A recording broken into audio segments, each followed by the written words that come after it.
Hi guys, तो जैसा कि आपने वर्ल्ड ऑफ इमोर्टल के पिछले एपिसोड में देखा, जियो चैन ने ब्रेक थ्रू कर लिया था, जिसके साथ वह ट्रांसफॉर्मेशन के लेवल 4 में पहुंच गया था। और हमने बाहर देखा था जियो चैन के तीनों इमोर्टल घोस्ट को बारबेरिस और यारो ने काफी बुरी तरीके से मारा होता है और उन तीनों को जान से मारने ही वाला होता है। तभी तो जियो चैन गुफा से बाहर निकलकर उन सभी को बचा लेता है और साथ ही उन दोनों को काफी बुरी तरीके से मारता है, जिस फाइट के दौरान वह ट्री वॉरियर मिस लिनर के साथ आ चुके थे और वहां पे मिस किंग चैन भी होती है। अब आगे तो इस एपिसोड के स्टार्ट में हम ट्री वॉरियर को देखते हैं जो कि जियो चैन के ऊपर अटैक करने लगता है, जिससे बचने के लिए जियो चैन काफी तेजी से भागने लगता है और साथ ही हवा में जंप लगाने के साथ उनके ऊपर अटैक भी कर देता है, जिस अटैक का उस वॉरियर के ऊपर कोई खास असर तो होता नहीं है और वह जियो चैन को एक अटैक कर जियो चैन को पीछे हटा देता है, जो कि जाकर पेड़ से टकराता है और घायल भी हो जाता है। वह ट्री वॉरियर फिर से उसके पास बढ़ने लगता है। दूसरी तरफ हम मिस लिनर को दिखते हैं जहां यारो किंग चैन को ट्री वॉरियर को बुलाकर अपनी हेल्प करने के लिए शुक्रिया अदा कर रहा होता है। किंग चैन मिस लिनर से बोलती है जियो चैन उस ट्री वॉरियर से चारों तरफ से घिर चुका है, उसका बचने का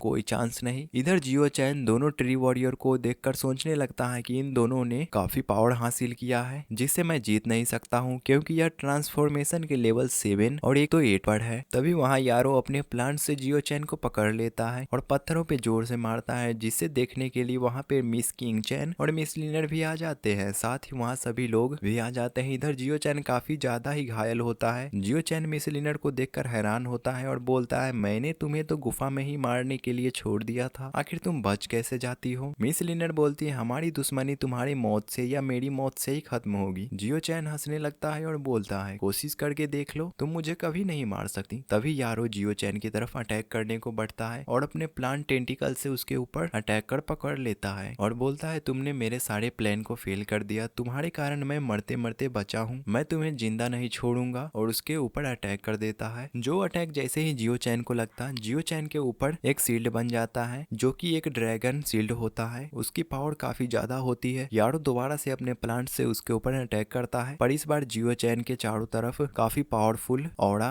अनलिश होने लगता है और काफी बड़ी ब्लास्ट के साथ वहाँ चारों तरफ स्मोक फैल जाता है। यह पावर इतना ज्यादा ही खतरनाक होता है कि जिसके कारण उन सभी को थोड़ा पीछे हटना पड़ता है और तभी जियो चैन मौके का फायदा उठाते हुए वहाँ से भाग चुका था। जब धुआं हटता है तो सब देखते हैं कि यहाँ तो जियो चैन है ही नहीं। मिस किंग चैन का सर्वेंट उसे पूछता है कि आप ठीक तो है ना। इधर यारो जियो चैन को यहाँ से गायब होता देख काफी गुस्से में आ जाता है। बारबेरिस बोलता है उसने ड्रैगन एग की पावर का यूज करके यहाँ से भागा, क्योंकि उसने उस एग के पावर को पूरी तरीके से अब्सॉर्ब कर लिया है। दूसरी तरफ हमें जियो चैन को दिखाया जाता है जो कि यह अपने इमोर्टल दोस्त के बॉडी को एक थैले में रखते हुए वहां से भाग रहा होता है। फिर हमें मिस लिनर को दिखाया जाता है जो कि जियो चैन के भागने से अंदर ही अंदर काफी आग बबूला हो रही थी और अपने ट्री वॉरियर को बोलती है कि जल्दी से उस लड़के का पीछा करो। इधर जियो चैन अपने दोस्तों के बॉडी को बाहर निकाल कर सोचने लगता है कि यह लोग काफी ज्यादा ही घायल है और इन्हें दोबारा से जिंदा करने के लिए मुझे सोल फायर लिक्विड की जरूरत होगी। तभी गुफा के बाहर से कुछ आवाज आने लगती है, जिसे सुनकर जियो चैन वहां से जाकर छुप जाता है।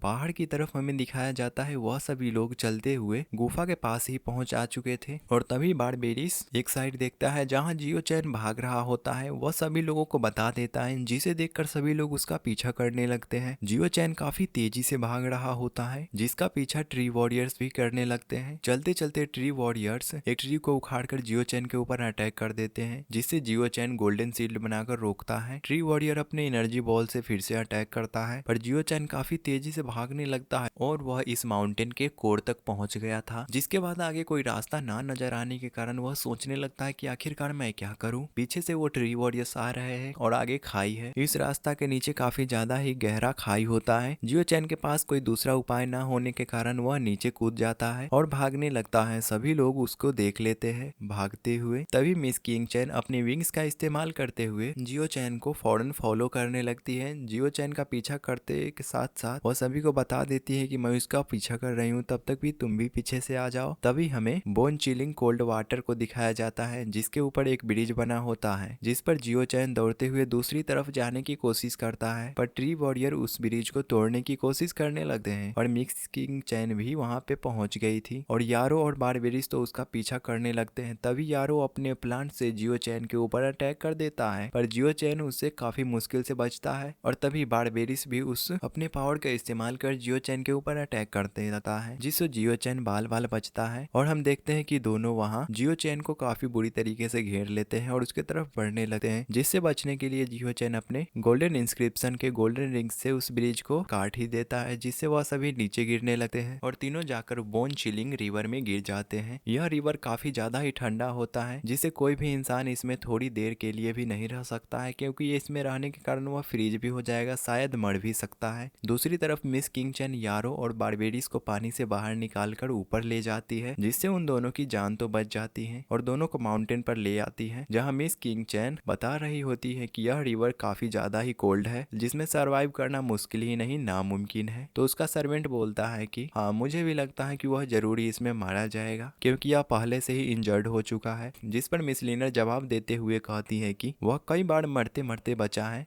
और जब तक मैं उसको मरा हुआ देख नहीं लेती तब तक मुझे यकीन नहीं होगा कि वह सच में मर गया। जल्दी से उनको ढूंढो। इधर हमें रिवर में जियो चैन को दिखाया जाता है, जो कि बचने की कोशिश कर रहा होता है और पानी के अंदर जाने लगता है। उसका बॉडी भी फ्रीज होने लगता है और उसका आई भी क्लोज होने लगता है, क्योंकि उसके पास इतना पावर नहीं होता है कि वह फिर से अपने आप की जान बचा सके। इधर यारो जियो चैन को पानी में खोज रहा होता है, पर पानी इतना ज्यादा ठंडा होता है कि उसका प्लांट्स टेंटिकल भी फ्रीज हो जाता है और टूट जाता है। कुछ ना मिलने पर यारो मिस लिनर को बताता है कि अंदर कुछ नहीं मिला, आप चिंता क्यों कर रही हूँ, जरूर ही वह मारा गया हुआ, क्योंकि यह रिवर काफी ज्यादा ही कोल्ड है। इधर मिस किंग चैन मिस लिनर को बताती है, योर हाइनेस आप चिंता क्यों कर रही हो, वह जरूर ही इस कोल्ड रिवर में काफी बुरी तरीके से मर गया होगा। यह इलाका ड्रैगन्स का है, अगर वह इस रिवर से बाहर निकलने की कोशिश भी करेगा तो पानी के अंदर मौजूद सी मॉन्स्टर और ड्रैगन उसे मारकर खा जाएंगे। हमें इन सब बातों को छोड़कर हमारे अगले प्लान के ऊपर फोकस करना चाहिए। मिस लिनर कहती है, मैं जानती हूँ हमारा गोल पूरे ड्रैगन आइलैंड को अपने कब्जे में लेना है, जिसके लिए तुम अलायंस बना रही हो, पर ऐसा करने में इतने सारे लोग और तुम्हारा इटर्नल सेक्ट इनफ नहीं होगा, इसीलिए हमें और भी ज्यादा पावरफुल लोगों की जरूरत होगी। मिस किंग चैन बोलती हैं कि आप चिंता ना करें, मैंने इस अलायंस में ज्वाइन होने के लिए काफी पावरफुल बंदों को इनवाइट किया है। मिस लिनर वहां से चली जाती है और बोलती है कि कल सभी लोगों को इकट्ठा करना, क्योंकि ट्रिएंट वैली में इस अलायंस के बारे में डिस्कशन होगा। उम्मीद करती हूँ कि तुम इसमें अच्छा प्रदर्शन करोगी। मिस किंग चैन बोलती है कोई दिक्कत नहीं, जिस पर मिस किंग चैन उसे कुछ ना बोलकर वहां से अपने ट्रिएंट वैली के दोस्तों के साथ चली जाती है। इधर यारो मिस किंग चैन को बोलने लगता है कि ट्रिएंट वैली किसी भी आउटसाइडर पर जल्दी से भरोसा नहीं करते, अगर आपका रिलेशनशिप उस ट्रिएंट वैली के साथ अच्छा रहा तो यह हमारे लिए काफी फायदेमंद होगा, और मुझे समझ नहीं आ रहा कि उस लड़की के साथ यह ट्रिएंट वैली वाले क्या कर रहे हैं, और यह तो किसी भी आउटसाइडर के ऊपर अपने रिलेशनशिप नहीं रखना चाहेंगे। जिसका जवाब देते हुए मिस किंग चैन बताती है, क्योंकि मिस लिनर उस यूनिकॉर्न के साथ अपना मास्टर और डिसाइपल का बॉन्ड बना चुकी है और यूनिकॉर्न क्लैन का ट्रिएंट वैली के साथ काफी अच्छा रिलेशन है, इसीलिए वह लड़की भी इनके सपोर्ट में आ सकी और ट्रिएंट वैली भी इस पे भरोसा करता है। अगर तुम जल्दी से जाकर सभी अलायंस को खबर कर दो कि ट्रिएंट वैली इटर्नल सेक्ट को ज्वाइन करने वाली है और यह डिस्कशन काफी इंपॉर्टेंट होने वाला है, इसीलिए सभी सेक्ट को इन्फॉर्म कर दो और हमें सभी अलायंस के मेंबर को कल ट्रिएंट वैली में मौजूद होना होगा, जो कि काफी जरूरी है। दूसरी तरफ हम जियो चैन को देखते हैं, जो कि पानी के अंदर डूबता हुआ जा रहा था और वह सोचने लगता है कि क्या मेरी मौत इतनी आसानी से हो जाएगी, क्या यही मेरा अंत है। वह धीरे धीरे पानी के नीचे गहराइयों में जा रहा होता है, उसके जीने की अब कोई चांस नहीं बचा होता है। पानी के अंदर हमें एक जाइंट मॉन्स्टर को दिखाया जाता है और यहाँ पे उस मॉन्स्टर का आई होता है। वह मॉन्स्टर उससे अचानक खाने ही वाला होता है, पर जियो चैन भी अब हार मान चुका था, क्योंकि उसके अंदर इतनी भी पावर नहीं होती है कि वह खुद को हिला भी पाए, और वह मॉन्स्टर उसे अपने मुंह के अंदर अंदर बंद कर लेता है। तभी जियो चैन के पास कुछ अलग ही पावर ग्लो करने लगता है और उसके पास कोई आ जाता है जो कि एक लिटिल मॉन्स्टर होता है, जो कि अपने पावर का इस्तेमाल कर जियो चैन को अपने बबल में डालने लगता है। और तभी उस मॉन्स्टर को पता चलता है कि जियो चैन के अंदर एक ड्रैगन ट्री है, जो कि उस मॉन्स्टर के लिए काफी जरूरी होता है। और इस लिटिल मॉन्स्टर का नाम हमें कोको बताया जाता है। और तभी कोको अपने पावर का इस्तेमाल करते हुए मॉन्स्टर के मुंह के अंदर से जियो चैन को बाहर निकाल लेता है और बड़े ही आराम से एक जगह पे लाके जमीन के ऊपर रख देता है। पर जियो चैन को ज्यादा इंजर्ड होने के कारण वह अभी भी बेहोशी की हालत में होता है। तभी उसके बॉडी के अंदर से मौजूद ड्रैगन ट्री जियो चैन को पूरी तरीके से हील करने लगती है। यह नजारा कोको देख कर रहा था और वह हैरान होता है कि ड्रैगन ट्री इसकी बॉडी को भी हील कर रहा है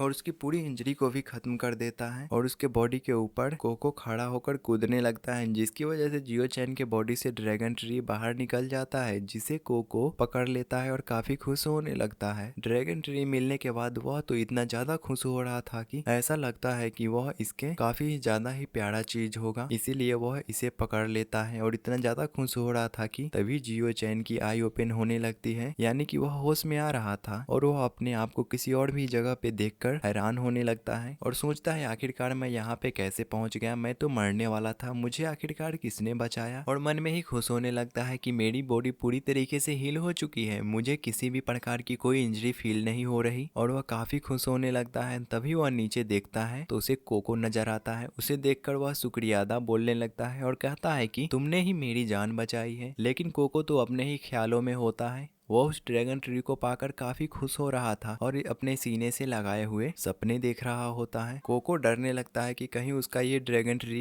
जियो चैन न छीन ले। जियो चैन पूछता है कि आखिरकार तुमने ऐसा कैसे किया, पर इधर कोको तो उस ड्रैगन ट्री के पावर को एब्जॉर्ब कर रहा था और उसके पावर को एब्जॉर्ब करते हुए मस्ती भी कर रहा होता है। जियो चैन वहाँ सब नजारा देखकर काफी हैरान होता है। कोको इस पावर को एब्जॉर्ब करने के साथ साथ अपने पावर को भी बढ़ा रहा होता है। जियो चैन सोचने लगता है कि आखिरकार ड्रैगन ट्री के बारे में इसको कैसे पता चला और क्या इसके पावर को यह एब्जॉर्ब कर रहा है, इसको कैसे मालूम ये सब हो रहा है। जियो चैन समझ चुका था कि कोको सिर्फ उसे इसलिए बचाया ताकि वो इस ड्रैगन ट्री को हासिल कर ले, पर कुछ भी हो कोको ने इसकी जान तो बचाई है ना। पर इधर तो कोको अपने ही ख्यालों में उस ड्रैगन ट्री को पूरी तरीके से एब्जॉर्ब कर लेता है। यह लिटिल क्रिएचर दिखने में काफी ज्यादा ही क्यूट लग रहा होता है, पर यह लिटिल क्रिएचर काफी चालाक होता है नहीं बल्कि काफी बेवकूफ होता है, इसीलिए वह जियो चैन को डराने की कोशिश करता है। पर यह इतना ज्यादा मासूम होता है कि भला इससे कोई कैसे डर सकता है। जियो चैन उसे बोलने लगता है कि अब बस भी करो, मैं तुमसे डर गया, मुझे नहीं पता था कि वह ड्रैगन ट्री तुम्हारा है, मुझे उसकी कोई जरूरत नहीं है, तुम्हें उसकी जरूरत थी तो तुमने उसको एब्जॉर्ब कर लिया, इसमें कोई बुरी बात नहीं है और इससे मुझे कोई दिक्कत नहीं है, पर तुमने मेरी जान बचाई इसके लिए मैं तुम्हारा आभारी हूँ। पर कोको उसके साथ मस्ती करते हुए उसे एक बेवल के अंदर ट्रैप कर देता है और उसे उठाकर इधर उधर फेंक रहा होता है, जिससे कोको को काफी मजा आ रहा होता है। जियो चैन भी चिल्लाता है जिससे कोको को मजा आता है और इसीलिए उसे बार बार उठाकर फेंक रहा था। जियो चैन इधर उधर टकराते हुए काफी चिल्ला रहा था, उसकी ऐसी हालत हो गई थी कि वो कुछ बोलने के काबिल भी नहीं बचता है। दूसरी तरफ हम कोको को देखते हैं, उसे बहुत ही ज्यादा मजा आ रहा था। जियो चैन उसे कहता है कि प्लीज रुक जाओ और मुझे नीचे उतार दो, वरना मैं अगर बीमार हो गया तो इसका ख्याल तुम्हें ही रखना होगा। जिससे कोको ने एक ही झटके में जियो चैन को नीचे गिरा दिया होता है और बड़े ही एटीट्यूड के साथ में कहीं पे जाने लगता है। तभी जियो चैन के जान में जान आती है क्योंकि कोको ने वहां से उसे छोड़ जो दिया था, क्योंकि कोको उसका जान छोड़ चुका था। इधर से उधर जाने की वजह से उसकी हालत तो वैसे भी खराब हो चुकी थी।